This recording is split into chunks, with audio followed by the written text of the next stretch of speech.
बेटे आपके हाथ में एक बड़ा सौभाग्य है, आप चाहे तो सौभाग्य का फायदा उठा सकते हैं। क्या आगे वाली लाइन में जो कोई भी चला करते हैं श्रेय उन्हीं के हिस्से में आता है। भीड़ में अगर आप कभी शामिल हो और फोटो अगर कभी खींचे तो सबसे पहले चूंकि आप आगे हैं तो फोटो आपका ही खींचेगा, आपका ही खींचेगा। इसलिए पीछे चलने की बनस्बत जहाँ आपको ये मालूम पड़ता हो कि यहाँ कुछ नफे का काम है और कोई अच्छा काम है, आपको आगे आगे चलना चाहिए। कांग्रेस के आंदोलन में जो लोग शुरू में गए थे, मजा आ गया और वो क्या से क्या बन गए और पीछे गए। सो पीछे तो बहुत सारे आदमी गए और बहुत सारे चलते गए, जिनके नाम आते हैं। पहले कौन गए थे उनके नाम पहले आते हैं। गांधी जी धरसना में नमक सत्याग्रह के लिए चले गए थे।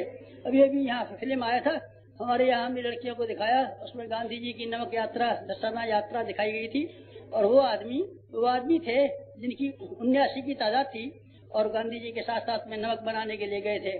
महादेव भाई देसाई भी थे, प्यारेलाल जी भी थे, दूसरे तीसरे भी आदमी थे। मनाया काश हम भी उन लोगों में से रहे होते तो हमारा भी फोटो खिंच जाता, हमारी भी फिल्म बन जाती, पर हम रह नहीं सके उसमें। आगे की लाइन में अच्छे कामों की लाइन में जो आदमी चलते हैं बेटे उनका नाम बहुत रहता है।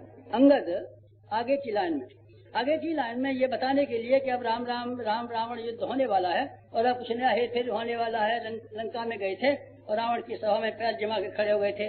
बेटी अंगद का नाम रामायण में लिखा हुआ है और अंगद की बात सुनकर के हमको बहुत उत्साह आता है। तो साहब अंगद अकेले थे नहीं बेटे, अंगद अकेले नहीं थे, बहुत सारे थे। एक का नाम नल था, एक का नाम नील था, एक का नाम सुग्रीव था, एक का नाम, बहुत सारे ढेरों आदमी बंदर थे, ढेरों आदमी थे। तो फिर अंगद की बात क्यों कहते हैं? अंगद की बात बेटे मैं इसलिए कहता हूँ कि वो सबसे आगे वाली लाइन में जब राम और रावण का युद्ध होने वाला था तो उसने पहली वाली भूमिका में आगे जाके खड़े हो गए थे और अगला वाली भूमिका का उन्होंने उत्तरदायित्व अपने कंधे पे लिया था। अब ठीक उसी तरह का समय आ गया है कि सवेरे के निकलने वाले सूरज की तरीके से आप चाहें तो श्रेय लें।